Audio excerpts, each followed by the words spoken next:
everyone. I'm Susan Chakowlu-Signan, Director of Marketing and Program Development for the Friends and Foundation of the Rochester Public Library. Welcome to Tuesday Topics. We will be recording the formal portion of today's program, and it will be posted to the library's YouTube channel. If you are looking to access the induction loop service in this auditorium, please adjust your hearing aid to the T-switch.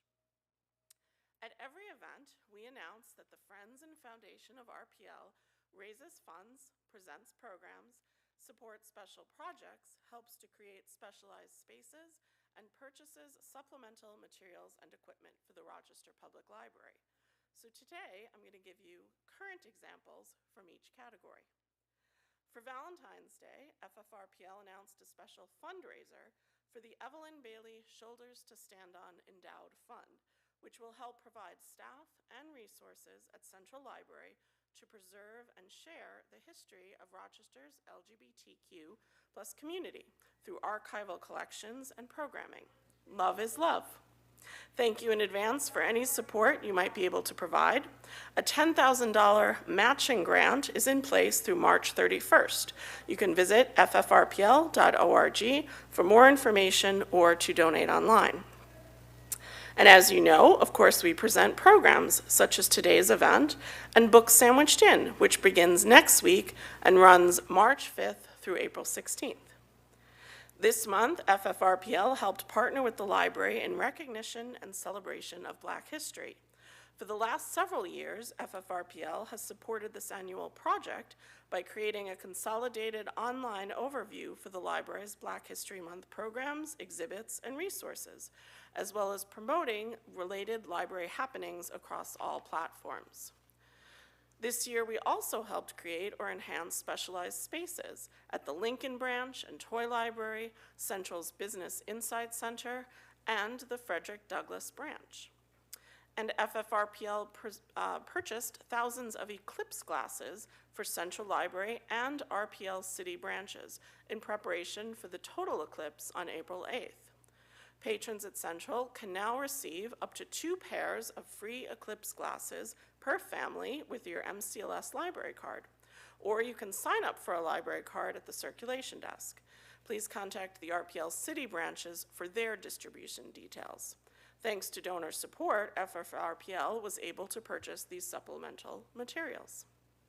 The library is an official Eclipse ambassador, working in partnership with the Rochester Museum and Science Center to present Eclipse programming and educate the community on the eclipse as well as eclipse safety.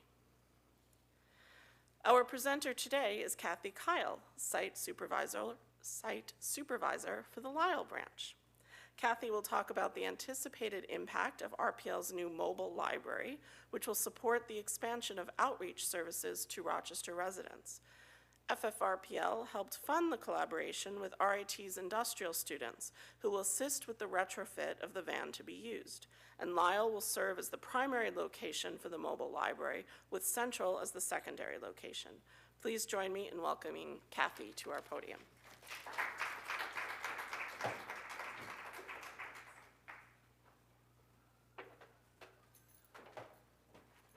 Thank you, everybody. Good afternoon. My name is Kathy Kyle, and just a little bit about me. I've been a librarian for over 20 years, and libraries have been my life. I grew up around the Frederick Douglass back when it was Highland Branch, and as a teen, I was a page there. Then I became a clerk, and then actually Melanie Lewis from branch administration worked there, and she said, you know what, you should be a librarian. And then here I am.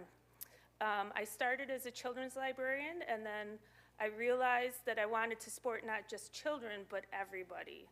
And so as a branch manager, I've been able to do that. So going into this position as a branch manager, I knew that I would be working with this fabulous endeavor.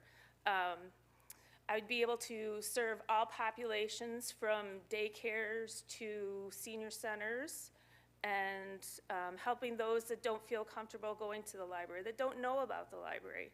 When we spoke with RIT students, they didn't even know that we were there.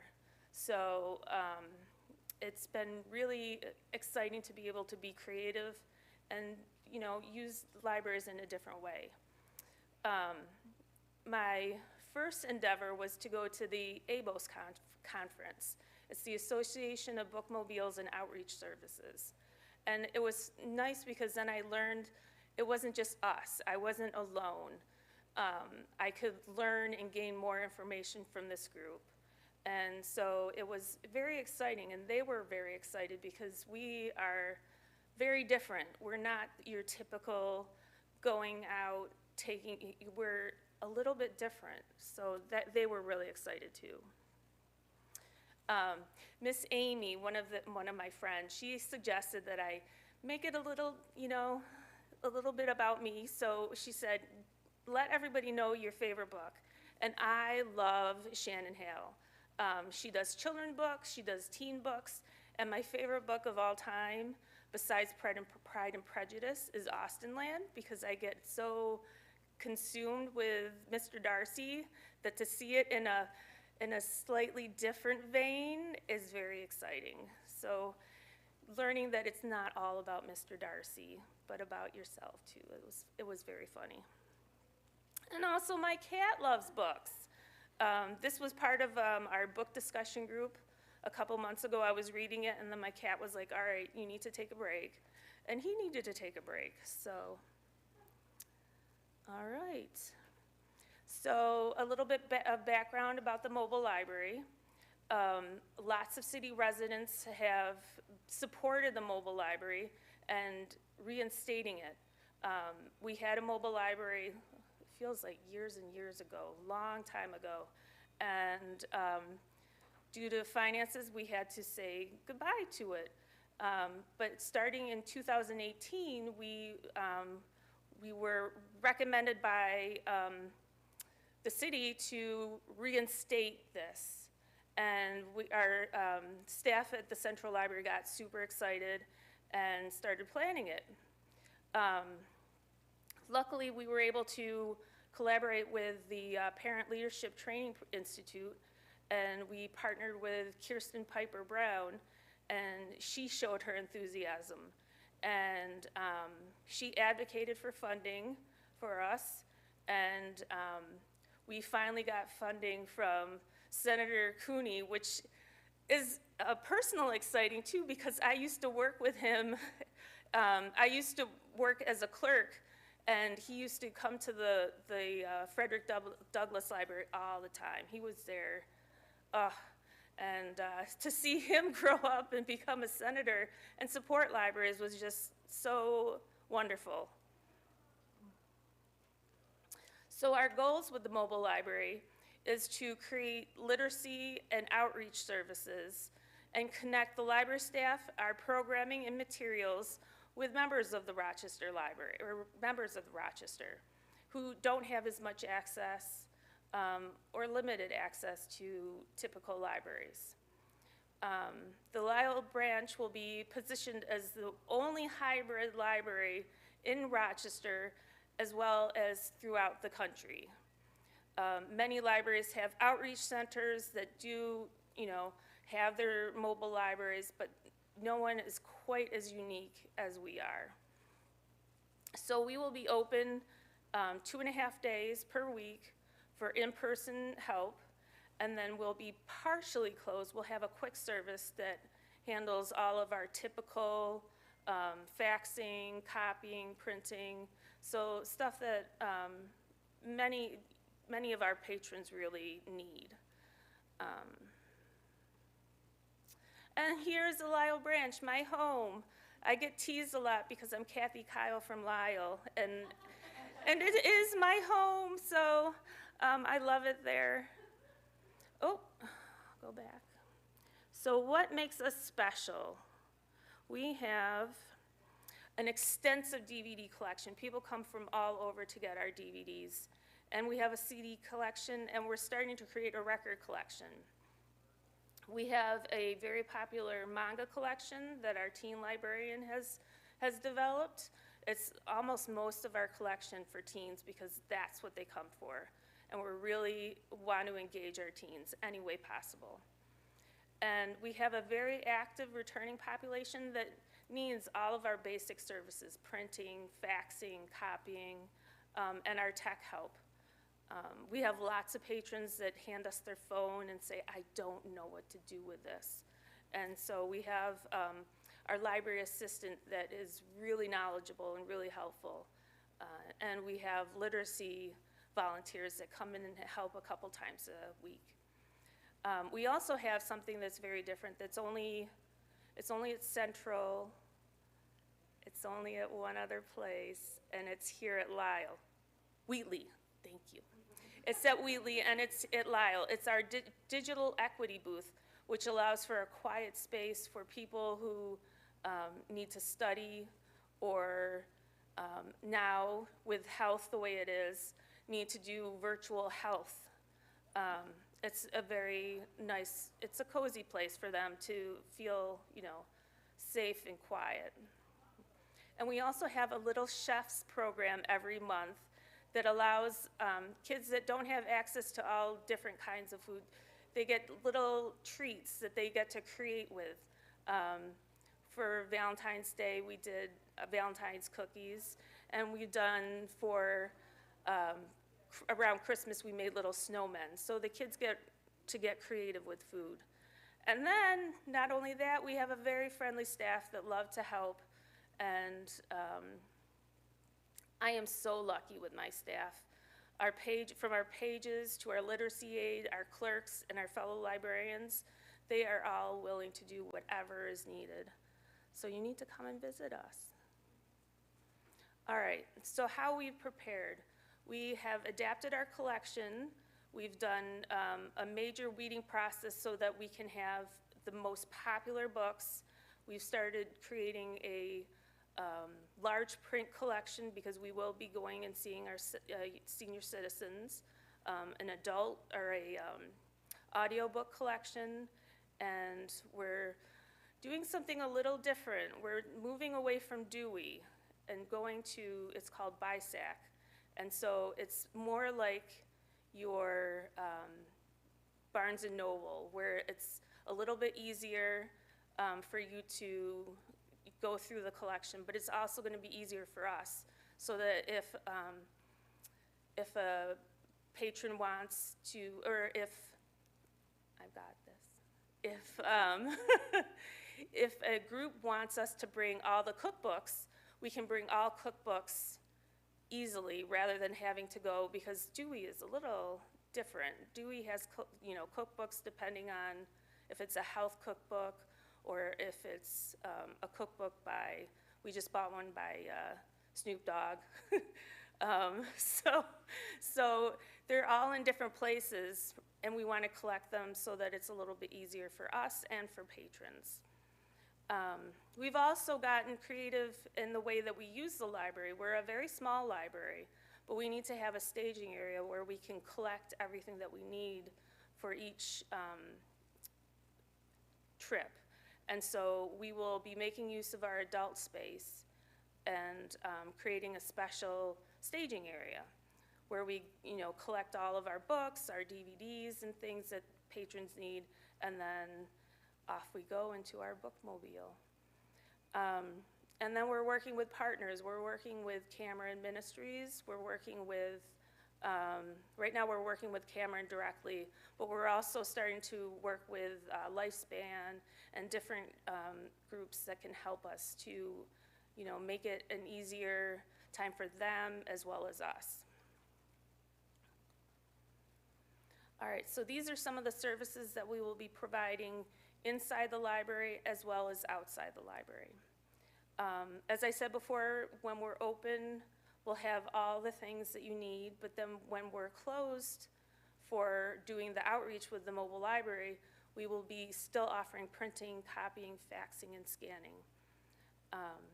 We will still have Wi-Fi access open, but when we're doing outreach, we will start to have story times for our daycares, crafts for our daycares and our senior centers, because it's adults that like crafts too.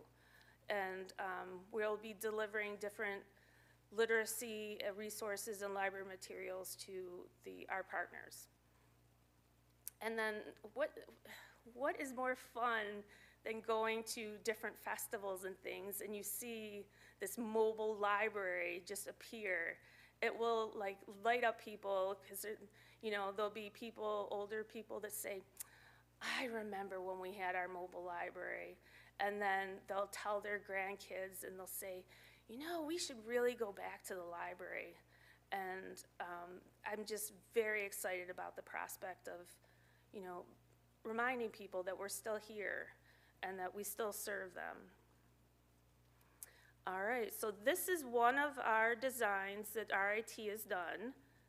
I was so proud doing that.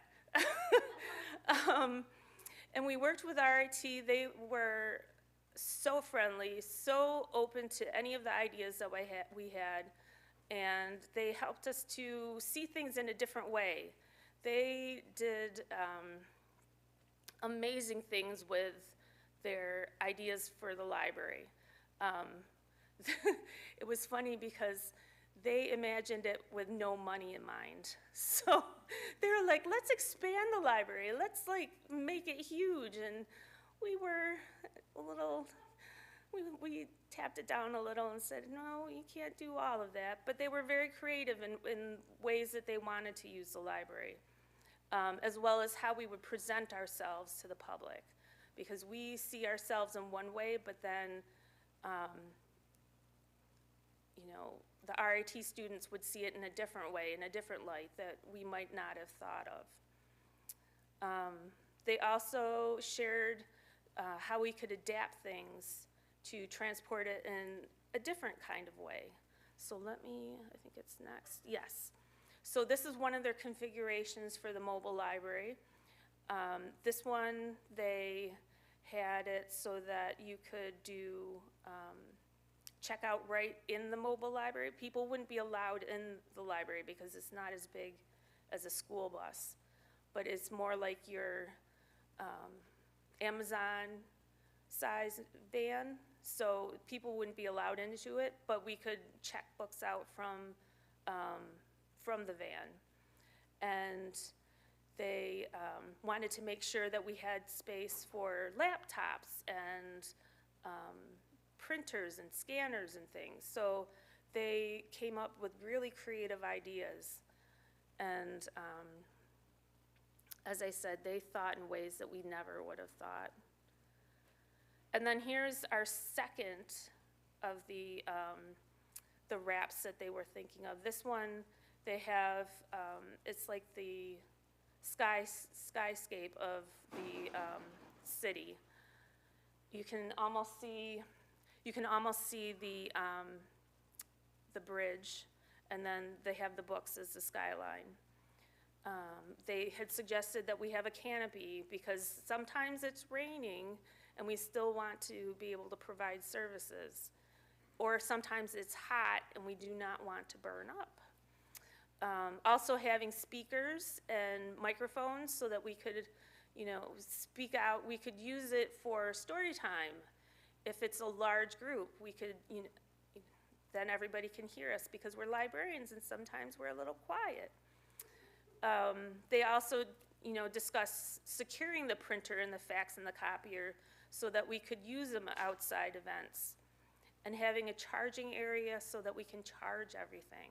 Because we never even thought, we need to have some way of powering these up. So they had suggested having a big charging box. And then they also came up with very creative ways of using book carts, not your standard book cart, but using them they even had them for using them for tables and for seating. We decided that wheels and seating, we encouraged them not to use that, but they came up with some very creative ways of using book carts. So, on to what we will be using it for. We will be going to daycares and schools, senior centers and apartment complexes, all in the Lyle Otis area. We will provide a lot of things that we provide at the library, but we will provide it outside. So we'll still do tech help. We'll do a variety of programs and provide materials to to what they request. So will not just bring, you know, random things that we think they might like, but we'll bring them what they want. We'll make use of it to encourage people to come back to the library, because as I said, people don't know that we're there. And we're there, and we have, you know, a strong voice that we want people to know. Oop. So, and this, we will still be doing quick service. So on the days that we, as I said, the days that we're closed to the public, we will still be open so that we can provide the basic services that everyone requests.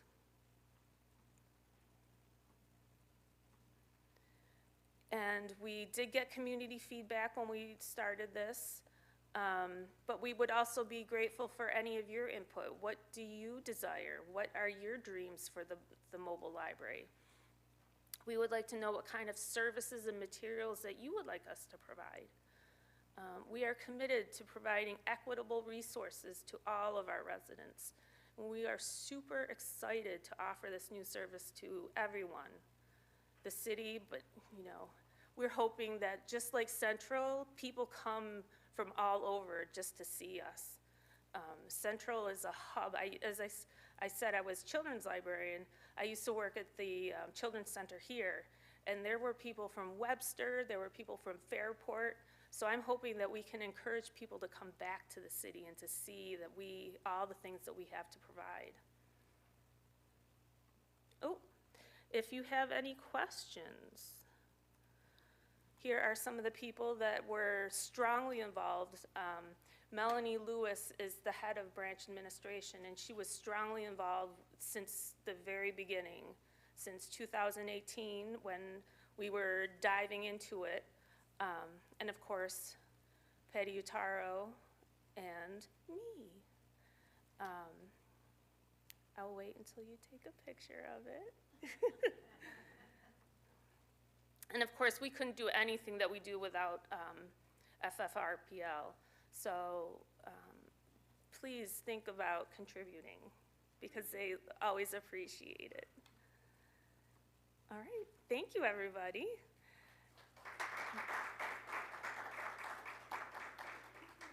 Oh.